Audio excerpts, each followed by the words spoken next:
Queridos alumnos del Colegio Genes, espero se encuentren muy bien. Mi quinta secundaria, la promoción que está súper próxima a poder salir, a poder estar en otro lugar universitario, una academia, a pensar en la siguiente etapa de la formación, nos pone un poco en estrés, ¿no?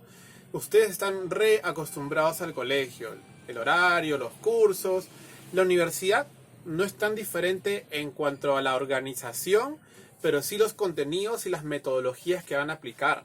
Entonces tenemos nosotros ahora el desafío de poder aprender un poco más, ir más allá de lo que usualmente hemos aprendido y poder esforzarnos un poco más, conocer un poco más y sobre todo lograr que cada uno de los componentes de la educación básica regular que hemos recibido pueda potenciarse, vencer la meta del examen de admisión, sobre todo en las nacionales o algunas privadas con exámenes muy exigentes tipo católica, y poder ingresar y poder tener esta siguiente formación que te permite insertarte en el mercado laboral. Definitivamente hay cosas que tenemos que repensar. Por ejemplo, ya has probado una serie de actividades y sabes qué es lo que te gusta hacer. Es muy importante que definas tu vocación. Quien te habla es educador de carrera y he estudiado también un poco más algunas cosas referidas a educación. Entonces, me gusta lo que hago y me gustaría, así sea súper viejito, así más barba y todo, ser siempre profesor porque educar es algo súper genial. Comunicar información, aprendizaje, que la persona tenga ese choque cognitivo y luego diga, esto es mejor o esta manera me colabora más, me coopera más, es muy, muy importante. Entonces, te invito a que tú puedas, te invito a que tú puedas definir tu vocación y que con esa vocación puedas tú sentirte seguro, ¿no? Te gusta de repente mucho los videojuegos online, de repente diseñador de videojuegos, ingeniería informática, sistemas, redes, o de repente un alumno me decía, profe, yo tanto jugar Minecraft quiero ser arquitecto, pero quiero construir, ¿no? Yo, qué bueno, no, mi alumno Minecraft, ¿no? Entonces vas a poder construir súper espacios muy chéveres y todo, ¿no? Así que cada persona puede pensar y buscar la carrera que más se le ajuste. Ahora, hay carreras que no existen en el mercado peruano. Por ejemplo, tuve un alumno que se fue al extranjero y me dijo, yo estoy estudiando design car, ¿no? Diseño de autos, porque el espacio donde está le permite. Entonces, te invito a que tú puedas también buscar la carrera que más te guste, apasionate, vea ferias vocacionales y si ya tienes claro, prepárate, ¿no? Forja tus conocimientos para pasar la barrera del examen de admisión. Muy bien, el día de hoy vamos a hablar sobre las vacas de la India y es uno de los temas que más me gusta. ¿Por qué? Porque cuando hablamos de historia de la religión es un tema que nos llena como de ideas y de tabúes y de opiniones y todas estas están enmarcadas en esta idea de la deidad, ¿no? De un ser poderoso que nos acompaña. Cada uno tiene una fe o algunos de repente están desarrollando una y no saben todavía, pero en ese proceso uno descubre y redescubre que hay diferentes maneras de pensar la fe. Yo soy creyente, yo soy cristiano, pero me recuerdo mucho que cuando trabajaba hace muchos años en otro colegio, tuve un alumno que era musulmán. Y el alumno tenía una consigna y tenía un permiso firmado por la dirección. Cada mediodía podía salir del salón y irse a tutoría a orar, porque él practicaba también el Islam.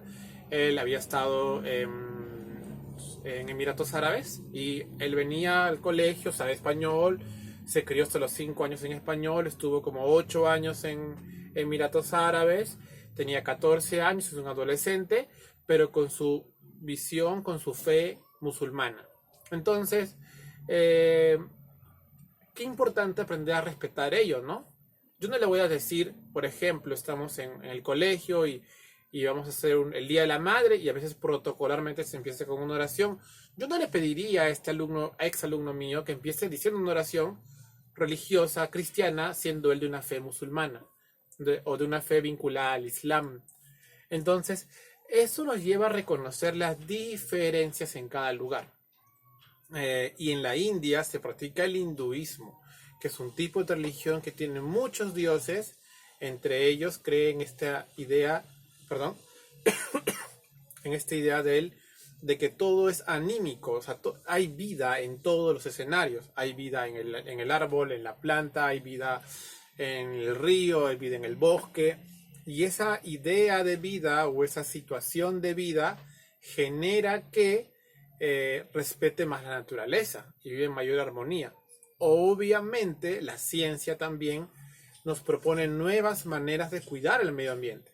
Por ejemplo, cuando nosotros estamos viendo situaciones como el tratamiento de los residuos, ¿no? Podemos darnos cuenta que lugares más evolucionados en cultura y en tecnología reciclan más, y donde hay menos conocimiento, por más que se quiera, se recicla menos. Y la existencia del humano es siempre un generador de elementos poco reciclables, ¿no? Humano genera plástico, contaminación, en cambio un animal genera desperdicios orgánicos. Bien, entonces pasemos al tema de India, ¿no? El tema lo he esbozado así, con dos cuadros de argumento a favor y en contra. Cuando hablamos de vacas de la India, pasa en el primer párrafo que comienzan hablando que algunos agrónomos indios formados en Occidente consideran que la vaca es un animal inútil, ¿no? Es un animal inútil y que este culto a las vacas genera hambre. ¿Por qué? Porque este animal que puede brindarnos carne para alimentarnos, los huesos para hacer cerámicas o hacer herramientas, su leche para poder hacer yogur, queso, se desaprovecha y nunca se le ordeña y nunca se le mata y no se le come y está prohibido por ley.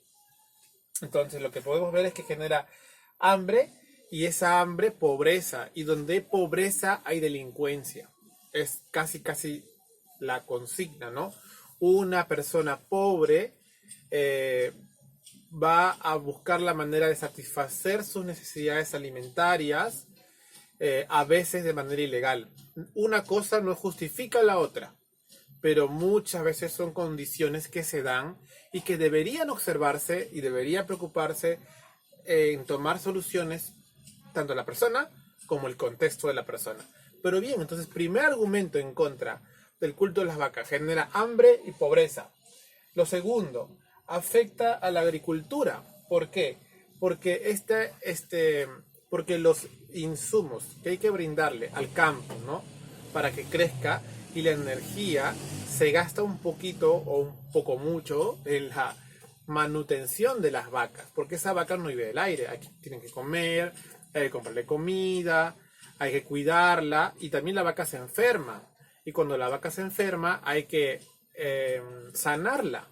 Entonces, el culto a la vaca genera también un gasto económico, afecta a la agricultura. Los recursos de la familia que tiene una vaca se vuelven recursos que se gastan en esa vaca. Y lo otro, este consumo de recursos del campo. La vaca come principalmente hierbas y puede comerse el cultivo, entonces puede afectar tanto al cultivo mismo como a los recursos de las personas que la cuidan. Entonces hasta ahí podemos ver, pucha, profe, todo mal con las vacas, ¿no? Todo mal porque las vacas hacen esto, y el texto no lo dice, pero el eructo de la vaca es uno de los agentes más contaminantes del mundo, ¿sí? De toda la actividad no humana, porque es de la vaca, pero de todas las actividades ganaderas, el eructo de la vaca. ¿Por qué? Porque libera metano, ¿no? Me pasó algo muy curioso. Hace poco estuve en Oxapampa, y cuando estuve en Oxapampa pude darme cuenta que hacía más calor, ¿no? Yo le pregunté, ¿por qué aquí hace más calor? Me dice, lo que pasa es que las vacas, como esta es una región ganadera, las vacas liberan mucho metano, y el metano hace que el sol no se puede escapar, entonces se refleja en el metano y vuelve a la tierra. Entonces hay muchos rayos solares en Oxapampa. Por eso es que tenemos que siempre usar bloqueador, y más en ese lugar, me dice. Los rayos UVA y UVB son más fuertes. Entonces es interesante. Entonces, profesor, todo mal con la vaca. Pero ahora vamos a ver otras situaciones que son a favor del culto de las vacas. En otros lugares donde la agricultura es mucho más desarrollada, incluso Perú, se emplean muchos tractores. Tractores que te sirven para que podamos decir, wow, aquí tenemos la tecnología para hacer los surcos, ¿no? Las vacas, como son sagradas, no se emplean para poder hacer los tractores, pero sí se emplean para poder parir bueyes. Y el buey sí es un animal que se emplea para arar la tierra. Entonces, ese buey se vuelve el equivalente al tractor. Y las familias campesinas indias emplean bueyes para arar, que son hacer los surcos y poner las semillas. ¿Qué significa eso? Número uno, que ahí el buey se vuelve ese animal de carga que no podría ser una familia, una persona para arar la tierra. Y ese servicio reemplaza la tecnología. Estas familias pobres no tuviesen los miles de dólares para comprar un tractor, pero sí pueden esperar que la vaquita a la que le dan su comidita porque es sagrada, le dé un hijo buey que no es sagrado y lo empleemos en el campo. Buenaza la idea, ¿no? Entonces, no tengo plata. Sí, la vaca consume recursos, pero esa vaca me da bueyes. Y esos bueyes son mis pequeños tractores. Incluso hay documentales que dicen de que a los bueyes se les cuida mucho, porque si se enferma el buey es como que se malora el tractor. ¿Con qué siembras? ¿Con qué aras la tierra?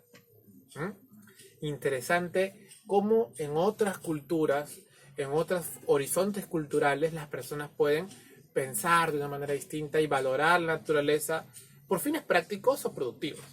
Segundo punto, la vaca y también el buey emite pues desecho orgánico, ¿no? El popó de vaca, ¿no? Y ese popó de vaca tiene dos componentes importantes, o tiene dos usos importantes. El primero es que ese popó de vaca es muy, muy bueno para fertilizar la tierra. Todo estiércol de animal se puede fertilizar. Yo recuerdo que aquí en Perú también se emplea mucho en los Andes la caca del cuy para prender fogatas, ¿no? Bueno, la caca, el popó, ¿no? La deposición fecal, ¿no? Se emplea para poder encender las fogatas. Y es un combustible también. Antiguamente me cuentan algunas personas que en las planchas, que eran gigantes, se ponía popó de vaca y se calentaba la plancha, y como ese popó guarda calor, servía para planchar. Imagínate, planchar rápido porque se te enfría la plancha también, ¿no? Y el otro punto, campeones, es que servía y sirve de combustible. Combustible, el cual aquí,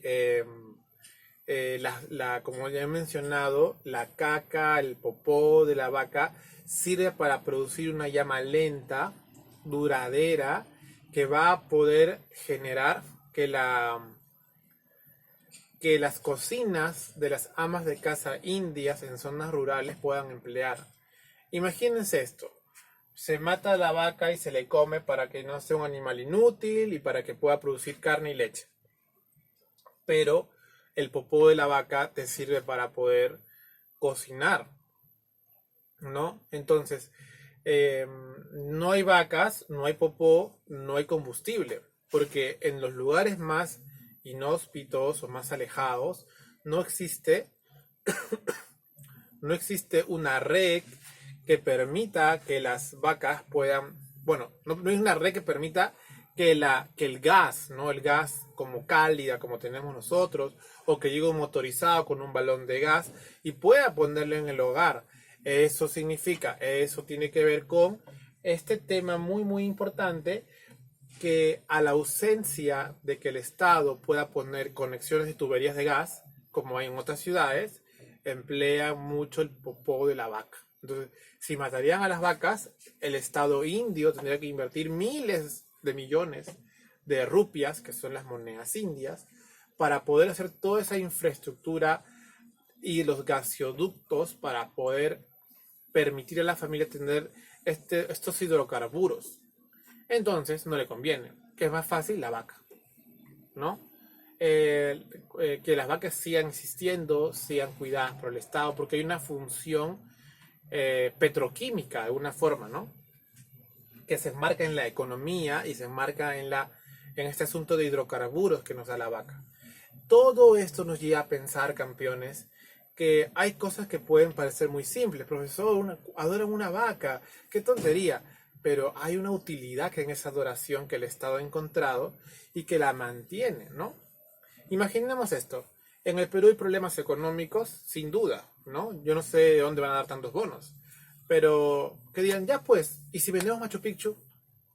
¿No? Lo vendemos a Chile y... No, ¿cierto? Es nuestra identidad, ¿no? Machu Picchu.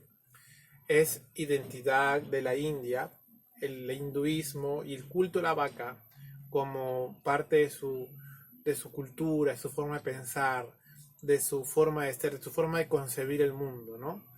Por ejemplo, qué importante es vivir frente a un parque o cerca a un parque donde podamos respirar un poco de aire y no solamente ver calles, sino tener la vista un poquito libre y ver un parque y ver árboles y hacer deporte, ¿no? La cuarentena también nos enseña un poco eso. Entonces, vamos a tener algunas conclusiones.